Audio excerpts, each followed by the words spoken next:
지난주일 우리는 오늘 우리에게 일용할 양식을 주시옵고, 그 기도는 다른 기도가 아니라 하나님 그분만이 우리의 공급자가 되신다는 고백, 일용할 양식을 주시기를 기도하는 이 기도는, 그래, 우리를 먹이시고 입히시고 채우시는 분이 하나님이라는 사실을 고백하는 그런 기도. 그것만이 아니라 일용할 양식을 달라 기도하는 것은 그냥 내 생존에 필요한 정도만 있으면 됐지, 물론 더 많아서 많은 사람들을 살리고 베풀고 나누어 주는 일도 좋은 일이긴 하지만, 만일 그렇지 못하다 할지라도 내 생존을 위하여 필요한 만큼만 주시면 감사합니다. 일용할 양식, 그것만 하면 됩니다. 그래서 자족을 경험하고 족함을 알고 주님 채워주실 기대감으로 살아갈 수 있는 그런 기도를 우리가 드리는 것인 것처럼, 저는 오늘 주님의 가르쳐 주시는 기도도 어떤 의미를 주님은 우리에게 말씀하시고 싶었을까? 그냥 고민해 보는 거죠. 단순히 우리가 우리에게 죄 지은 자를 사하여 준 것 같이 우리 죄를 사하여 주시옵고 기도할 수 있지만, 이것이 가지고 있는 기도는 어떤 내용의 기도일까를 한번 더 곱씹어 보면 좋겠다 생각이 드는 거죠. 여러분, 오늘 기도는 제가 제목을 이렇게 잡았습니다. 죄 그리고 용서입니다. 마치 이 기도는 용서에 관한 기도인 것 같습니다. 맞습니다. 누군가 우리에게 죄 지은 자를 용서하듯 우리 죄도 용서해 주시길 바라는 용서의 기도일 겁니다. 그런데 오늘 이 주님께서 가르쳐 주신 기도는 용서를 강조하는 기도인 것만이 아니라 이 사실 하나를 굉장히 강조하고 있다는 것 묵상해 보고 싶습니다.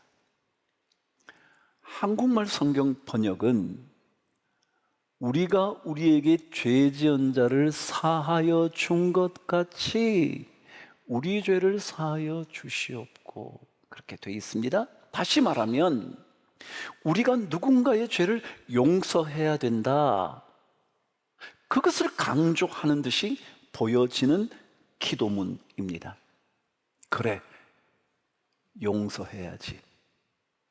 용서할 수 없는 사람도 용서해야지 라고 알려주는 기도인 것 같지만, 사실은 헬라어 원문에 보면 이 기도가 먼저 앞서 있습니다. 이렇게요. 그리고 우리 죄를 용서하여 주십시오. 이게 먼저입니다. 다시 뭐라고요? 우리 죄를 용서해 주십시오. 이 기도는 가장 먼저 우리에게 여러분과 저 죄를 짓는 죄인이다, 그걸 깨닫는 기도입니다. 우리 죄를 사하여 주십시오. 그리고 내가 다른 사람들 용서하겠습니다 라는 형태로 기도문이 이어집니다. 말하자면 주님께서 이 기도를 우리에게 가르쳐 주시면서 들려주시고 싶어 했던, 아니 우리가 꼭 이 기도를 놓치지 말아야겠다고 생각하셨던 것은, 여러분과 제가 전부 다 죄를 지은 죄인이다 라는 사실을 고백하도록 하는 기도입니다. 우리는 다 죄가 없는 듯이 말합니다.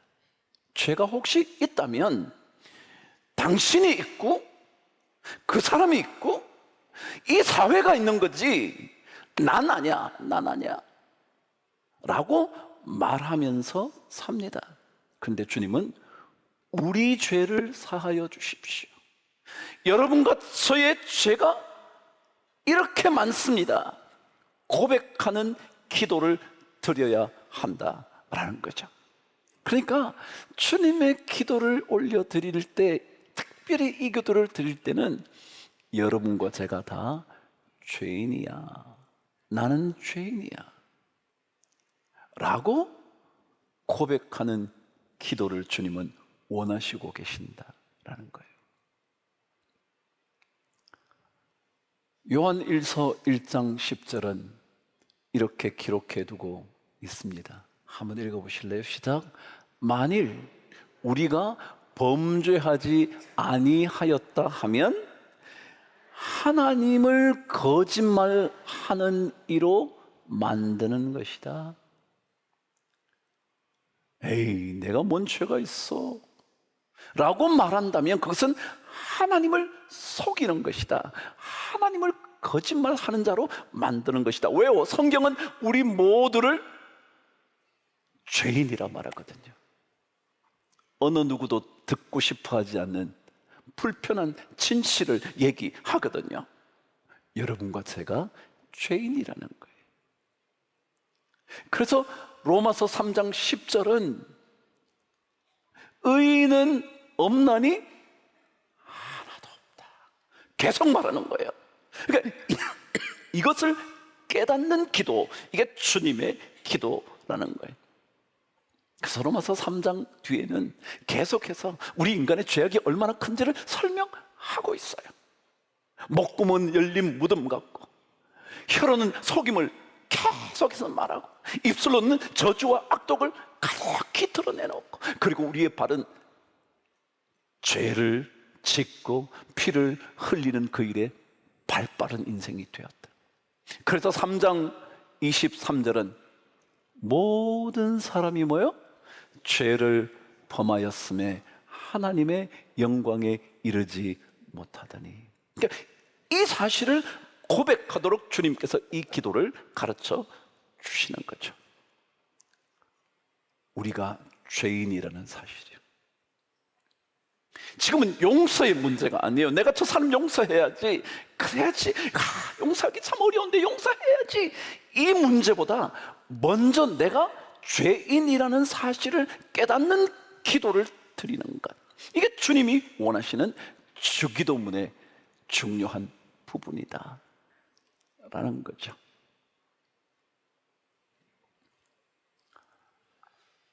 사람들은 누구나 자신의 죄가 지적받는 일 좋아하지 않습니다. 그리고 마치 나는 죄가 없고 당신은 죄가 있다고 말하고 싶어 합니다.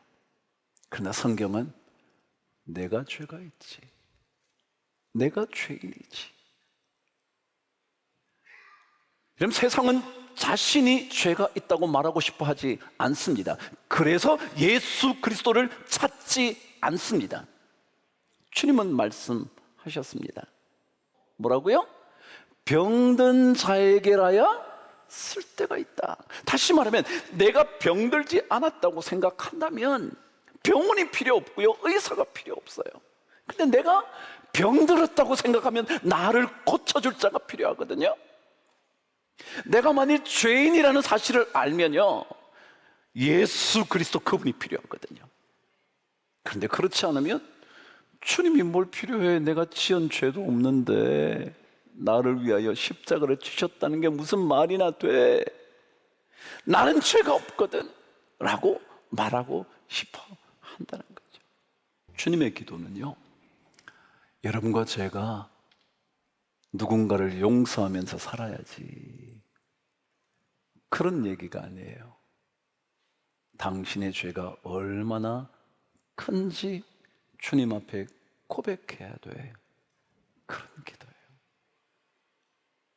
용서는 뒷얘기라고요. 우리의 죄를 사하여 주옵시고, 죄가 먼저라고요.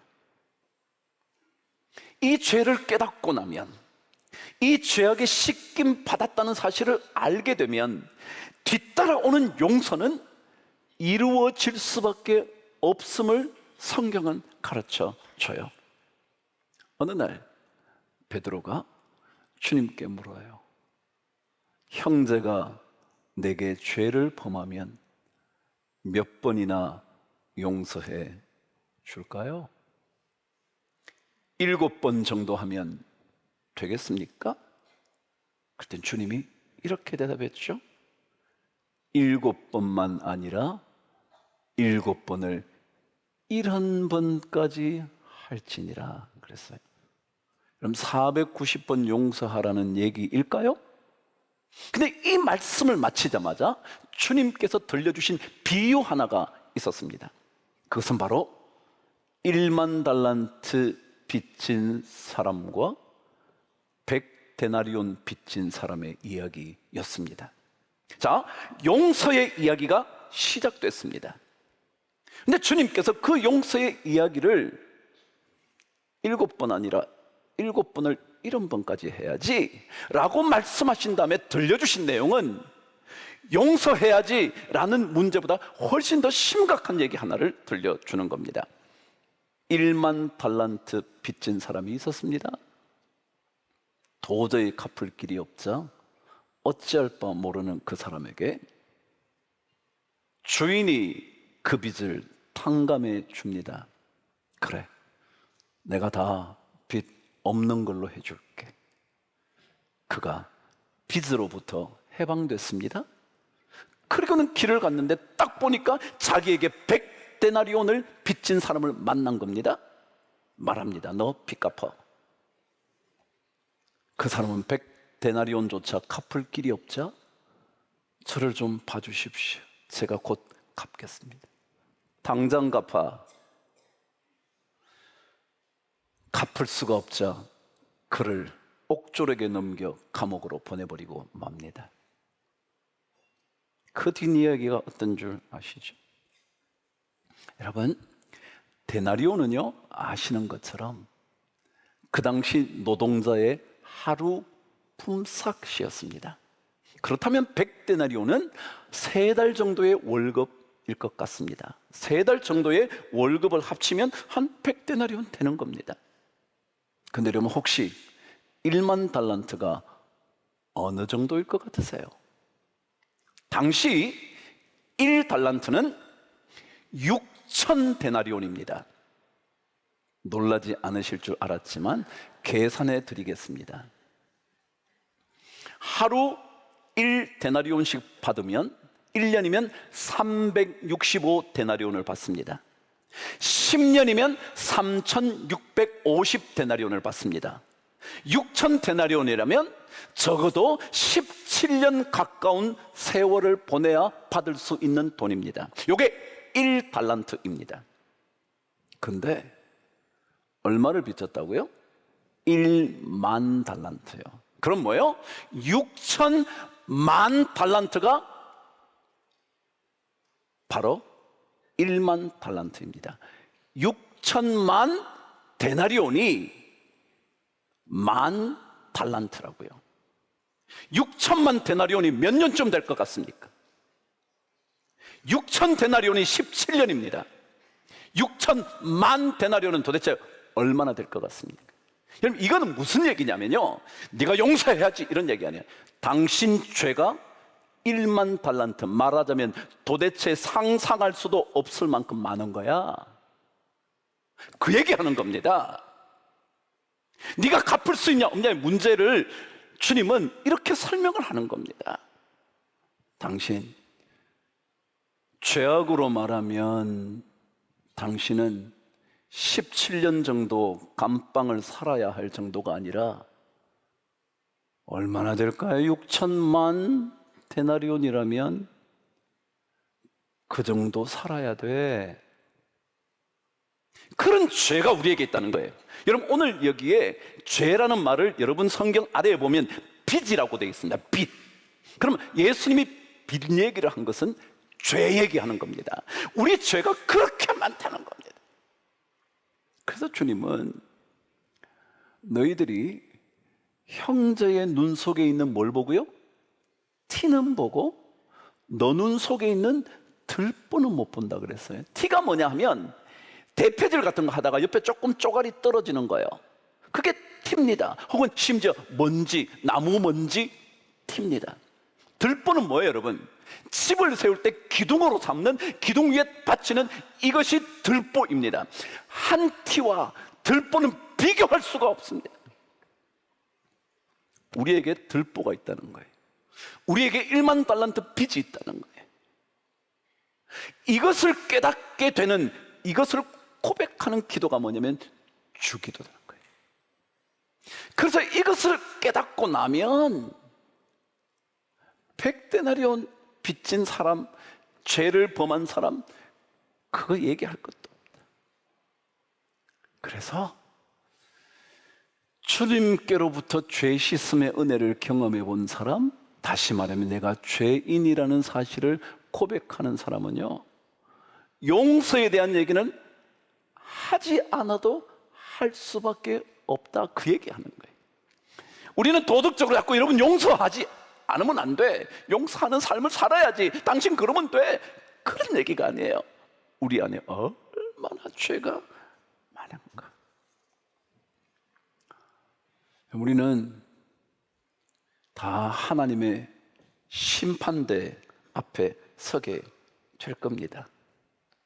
언제인가 여러분과 제가 주님의 심판대 앞에 섭니다. 그런데 우리는 미리 내가 다 심판자가 되고 싶어 합니다.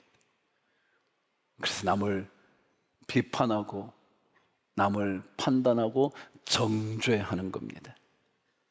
근데 주님은 그게 아니고 내 안에 죄가 얼마나 많은가. 로마서 2장 3절은 이런 설명 하나를 덧붙였습니다.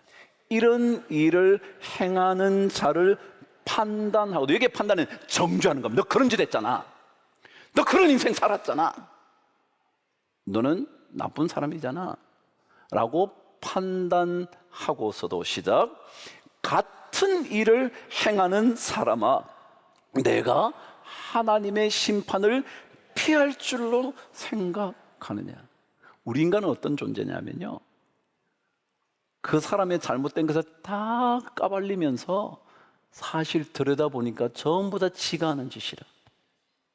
성경이 그러냐. 그래서 우리가 죄인이라는 사실이요, 이걸 고백하는 기도가 주기도라는 거예요.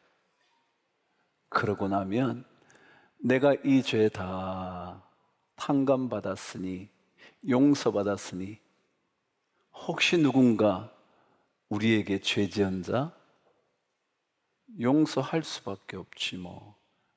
그들의 죄는, 내게 행한 죄는 겨우 100데나리온밖에 안 되는데, 내가 저지른 죄는 1만 달란트의 죄인데, 이것을 깨닫는 기도가 오늘 12절의 주님의 기도라는 거예요. 그래요. 전 조금 더 계속해서 다음 주 몇 주 동안 이 죄와 용서에 대한 얘기를 좀 더 하게 되겠지만, 먼저는요, 우리 다 죄인이라는 사실, 우리 다 올바른 것처럼 정죄하고 비판하고 판단하지만 똑같은 일을 행하는 사람, 그런 사람이 우리라는 사실을 알고 하나님의 심판대 앞에 설 줄 두려워하면서 우리 삶을 살아가는 것, 그게 주님의 가르쳐 주신 기도인 것 같다 싶어요. 한 주간 지나게 되죠.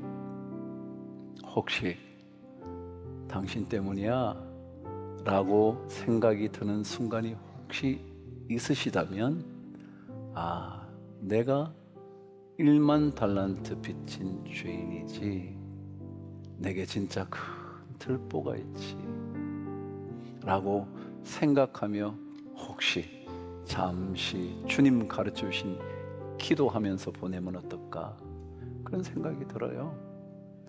그것이 바로 주님께서 우리에게 가르쳐 주신 주님의 기도거든요.